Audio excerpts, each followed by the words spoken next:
بسم اللہ الرحمن الرحیم۔ السلام علیکم۔ حضرت سلیمان علیہ السلام حضرت داؤد علیہ السلام کے بیٹے تھے۔ حضرت سلیمان علیہ السلام صرف نبی ہی نہیں تھے بلکہ بہت زیادہ طاقت رکھنے والے بادشاہ بھی تھے۔ آپ علیہ السلام نے زمین کے بہت بڑے حصے پر حکومت کی۔ اللہ نے آپ علیہ السلام کو ایسی طاقتیں دی تھیں جن کے بارے میں سوچ کر عقل دنگ رہ جاتی ہیں۔ اللہ تعالیٰ نے اپنے فضل و کرم سے حضرت سلیمان علیہ السلام پر بہت سے انعامات فرمائے اور آپ کو پرندوں کی بولیاں بھی سکھائیں۔ حضرت سلیمان علیہ السلام نے اللہ تعالیٰ سے دعا کی کہ اے اللہ تعالیٰ، مجھے ایسی بے مثال بادشاہت عطا فرمائیے جو آپ نے کسی کو بھی نہ عطا فرمائی ہو۔ اللہ تعالیٰ نے آپ علیہ السلام کی دعا قبول فرمائی اور آپ کو بے مثال بادشاہت عطا فرمائی۔ آپ علیہ السلام چونکہ بچپن ہی سے بہت زیادہ سوجھ بوجھ، عقل اور سمجھ رکھتے تھے، سامنے والے کی بات جلد سمجھ لیتے، نتیجہ نکالتے اور فیصلہ کرتے تھے، اسی لیے اللہ تعالیٰ نے آپ کو بہت بے مثال بادشاہت عطا فرمائی۔ صرف انسانوں کو ہی نہیں بلکہ جنات، درندوں، چرند، پرند اور اپنی دیگر مخلوق پر بھی اللہ تعالیٰ نے آپ علیہ السلام کو حکومت عطا فرمائی، اور آپ علیہ السلام سب کی زبان سمجھ لیتے تھے۔ ان کی بولیاں، وہ جس انداز میں بولتے ہیں، آپ علیہ السلام کو سب کی بولیاں سمجھ آتی تھیں۔ آپ علیہ السلام اس نعمت پر اللہ تعالیٰ کا شکر ادا کرتے تھے۔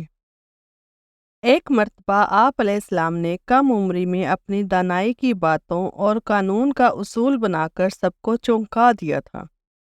ہوا یوں کہ ایک روز غصے میں بھرے ہوئے دو آدمی حضرت داؤد علیہ السلام کے پاس آئے اور ان میں سے ایک نے کہا، اے نبی علیہ السلام، میرا غلے سے بھرا ہوا کھیت تھا، اس آدمی کی بھیڑ بکریاں اس میں گھس آئیں اور میری کھڑی فصل تباہ کر گئیں۔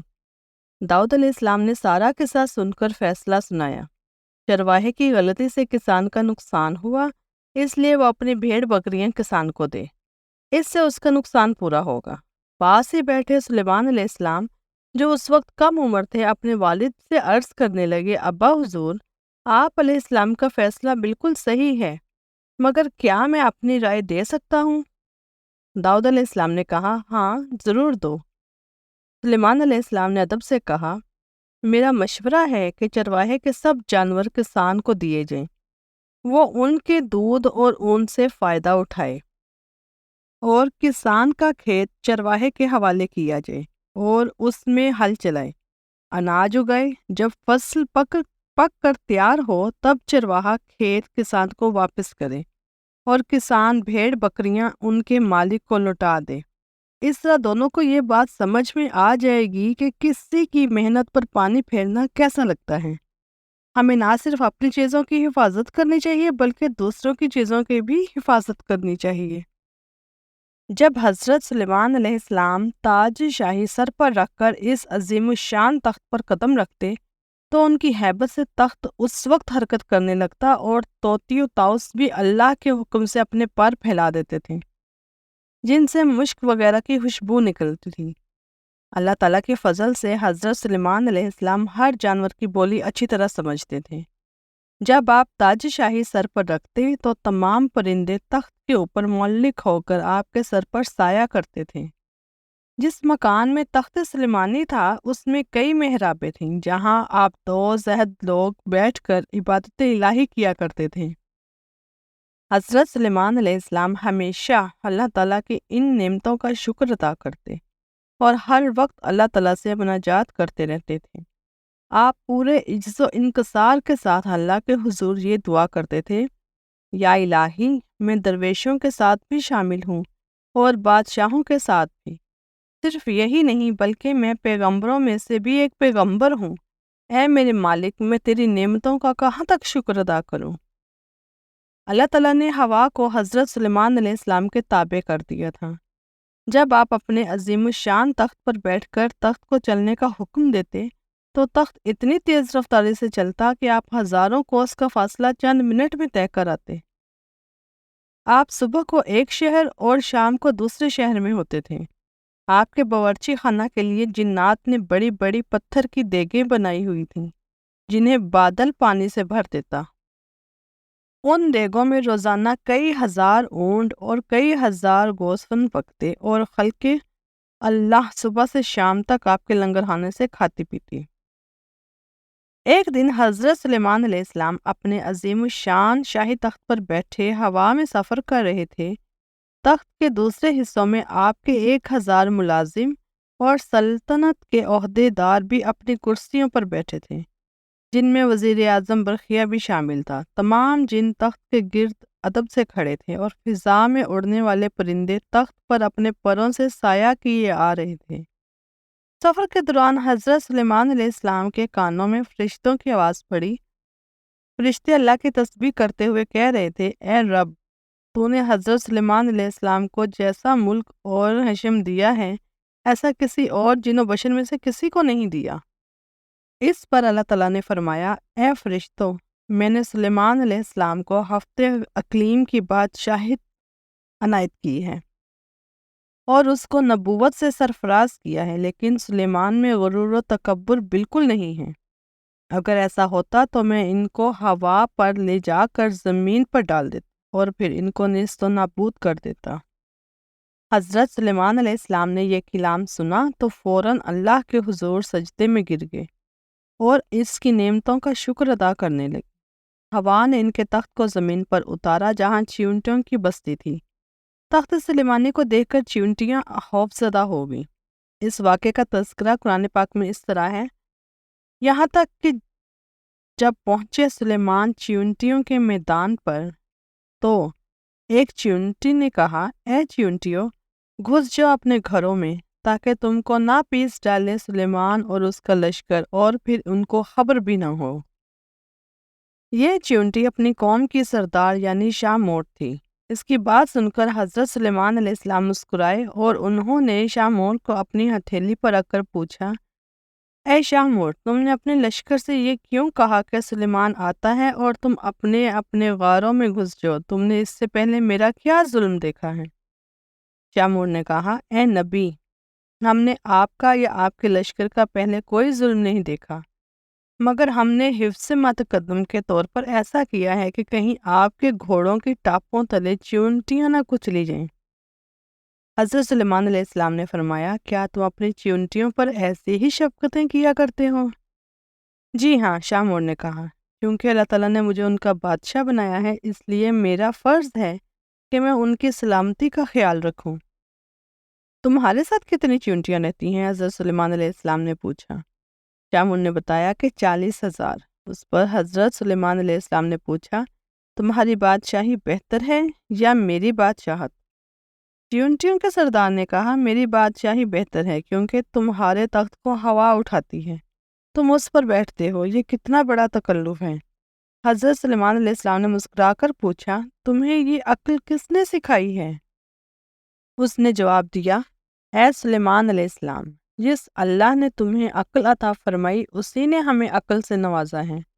اگر آپ اجازت دیں تو میں آپ سے چند مسائل پوچھوں؟ حضرت سلیمان نے کہا، پوچھو، کیا پوچھنا ہے تمہیں؟ اس نے کہا، اے سلیمان علیہ السلام، تم نے اللہ تعالیٰ سے سوال کیا تھا، اے پروردگار، مغفرت کر میری اور بخش مجھ کو ایسا ملک کے نالائق ہو کسی کو میرے پیچھے، تو ہے سب سے بخشنے والا۔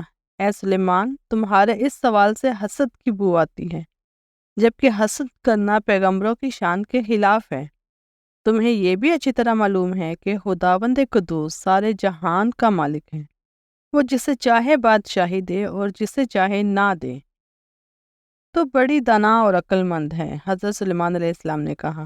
شاہ موٹ نے کہا، اے اللہ کے نبی، تم بھی اپنی رعایا کی نگرانی کرو اور اپنے عدل و انصاف سے رعیت کو خوش رکھو، ظالم سے مظلوم کا حق دلواؤ۔ میں تو بیچاری ضعیفہ اور مسکین ہوں، پھر بھی اپنی رعایا کی ہر روز خبر لیتی ہوں اور ان کا بار اٹھاتی ہوں تاکہ کوئی بھی کسی پر ظلم نہ کر سکے۔ شاہ موٹ کی باتیں سن کر حضرت سلیمان علیہ السلام نے سجدے میں گر کر کہا، اے پروردگار، تیری قدرت بے انتہا ہے اور تو ہی بے شک عظمت و بزرگی کے لائق ہے۔ اللہ تعالیٰ نے حضرت سلیمان علیہ السلام کے لیے جنوں، شیاطین اور جانوروں کو مسخ کر دیا تھا، اور وہ سب حضرت سلیمان علیہ السلام کے تابع فرمان تھے۔ ان کے پاس ایک ایسی انگوٹھی تھی جس پر اسم اعظم کندہ تھا۔ جس کی تاثیر یہ تھی کہ انسانوں، حیوان، چرند پرند، جن و پری سب ان کے پاس کھینچے چلے آتے تھے۔ جب حضرت سلیمان علیہ السلام کی سلطنت بہت وسیع ہو گئی تھی، انہی دنوں کا واقعہ ہے کہ ایک روز معمول کے مطابق آپ قضائے حاجت کے لیے باہر گئے اور اپنی انگوٹھی ایک لونڈی کے حوالے کر گئے۔ ان کے جاتے ہی دیوں کے ملک کا بادشاہ کسی طرح وہاں آ گیا۔ اس نے لونڈی سے حضرت سلیمان علیہ السلام کی انگوٹھی حاصل کی اور تخت سلیمانی پر جا بیٹھا۔ اسی انگوٹھی کے سبب سارا کاروبار سلطنت چل رہا تھا، چنانچہ انگوٹھی پاس نہ ہونے کی وجہ سے حضرت سلیمان علیہ السلام سے سب کچھ چھن گیا اور وہ انگوٹھی دوبارہ پانے کے لیے جنگل کی طرف نکل گئے۔ چلتے چلتے وہ ایک روز بنی اسرائیل کے گھر کے دروازے پر پہنچے۔ آپ بہت بھوکے پیاسے تھے۔ آپ نے دروازے پر دستک دی تو اندر سے ایک عورت نے پوچھا، کون ہے؟ حضرت سلیمان علیہ السلام نے جواب دیا، میں ہوں جس کی دعوت کرنا لازمی ہے۔ میرا شوہر گھر سے باہر ہے، خاتون نے کہا۔ اس کی غیر موجودگی میں غیر محرم کی دعوت نہیں کر سکتی۔ البتہ میرے گاؤں میں چلے جاؤ، جب میرا شوہر واپس آئے گا تو تمہاری مراد پوری کر دی جائے گی۔ حضرت سلیمان علیہ السلام عورت کا جواب سن کر اس کے باغ میں گئے اور پانی پی کر سو گئے۔ سونے کے دوران باغ میں کہیں سے ایک ناگ نکلا اور آپ کے قریب بیٹھ کر پہرا دینے لگا۔ اس خاتون کا شوہر باغ میں آیا تو یہ منظر دیکھ کر پریشان ہو گیا۔ اس نے بیوی سے پوچھا کہ یہ آدمی کون ہے اور یہاں کیوں سو رہا ہے؟ بیوی نے بتایا، یہ مسافر ہے اور آپ کے انتظار میں ٹھہرا ہوا ہے۔ حضرت سلیمان علیہ السلام بیدار ہوئے تو ناگ وہاں سے ہٹ گیا۔ عورت کا شوہر آپ سے بے حد متاثر ہوا اور اس نے آپ کو اپنی بیٹی کا رشتہ دینے کی پیشکش کی، جو آپ نے قبول کر لی۔ آپ نے اس شخص کی بیٹی سے شادی کی اور 3 روز وہاں قیام کرنے کے بعد اپنی بیوی کو ساتھ لے کر وہاں سے روانہ ہو گئے۔ ادھر آپ کے تخت پر دیوں کا بادشاہ قابض تھا، جو جنات میں سے تھا۔ وہ حضرت سلیمان علیہ السلام کا ہم شکل بن کر تخت پر بیٹھا تھا، مگر جلد ہی اس کی حرکتوں سے لوگوں کو شک ہو گیا کہ وہ حضرت سلیمان علیہ السلام نہیں ہے۔ چنانچہ انہوں نے اپنا شک دور کرنے کے لیے یہ تدبیر کی کہ اس کو رات پڑھ کر سنانے کے لیے کہا۔ اس نے تورات نہ پڑھ سکا، جس پر اور لوگوں نے تورات پڑھنا شروع کر دی۔ وہ گھبرا گیا، وہ کلام الہی سن کر وہاں نہ ٹھہر سکا اور فوراً غائب ہو گیا۔ اس نے حضرت سلیمان علیہ السلام کی انگوٹھی دریا میں پھینک دی، جس سے ایک مچھلی نگل گئی۔ حضرت سلیمان علیہ السلام ایک روز دریا پر گئے تو وہاں چند مچھیرے مچھلیاں پکڑ رہے تھے۔ آپ نے دیکھا تو آپ بھی ایک آدمی کے ساتھ مل کر مچھلیاں پکڑنے لگے۔ قدرت خداوندی سے ان کے جال میں وہی مچھلی پھنس گئی جس نے آپ کی انگوٹھی نکلی تھی۔ آپ نے اس آدمی سے وہ مچھلی پکانے کے لیے خریدی اور گھر لا کر اپنی بیوی کو دی۔ بیوی نے فرمایا کہ اس مچھلی کو آج شام پکا لینا۔ آپ کو بالکل معلوم نہ تھا کہ آپ کی انگوٹھی کسی مچھلی کے پیٹ میں ہے۔ جب آپ کی بیوی نے مچھلی کا پیٹ چاک کیا تو اس سے انگوٹھی برآمد ہوئی۔ بیوی نے انگوٹھی آپ کو دکھائی تو آپ نے انگوٹھی کو فوراً پہچان کر انگلی میں پہن لیا۔ انگوٹھی حاصل ہوتے ہی آپ کا تخت و تاج آپ کو واپس مل گیا۔ آپ نے اسے اللہ تعالیٰ کا ایک امتحان سمجھا، جس میں آپ پورے اترے اور پہلے کی طرح حکومت کرنے لگے۔ حضرت سلیمان علیہ السلام کی وفات کے بارے میں حضرت عبد الرحمن بن زید بن اسلم رضی اللہ عنہ فرماتے ہیں کہ حضرت سلیمان علیہ السلام نے موت کے فرشتے سے کہا کہ جب تجھے میرے بارے میں فوت کرنے کا حکم ہو تو مجھے اطلاع کرنا۔ وہ ایک دن آپ کے پاس آیا اور کہا، اے سلیمان علیہ السلام، مجھے آپ کے متعلق حکم مل چکا ہے اور آپ کی تھوڑی سی زندگی باقی ہے۔ آپ نے شیاطین کو بلایا، جنہوں نے آپ کے لیے شیشے کا ایک محل تعمیر کیا، اس کا کوئی دروازہ نہ تھا۔ آپ وہاں کھڑے ہو کر نماز پڑھنے لگے اور اپنی لاٹھی سے ٹیک لگائی۔ پھر ملک الموت اندر آیا اور آپ کی روح قبض کر لی۔ آپ 52 سال زندہ رہے اور آپ نے 40 سال حکومت کی۔ آپ کے بعد آپ کے بیٹے رجام نے 17 سال حکومت کی۔ اس کے بعد بنی اسرائیل کی سلطنت پارا پارا ہو گئی۔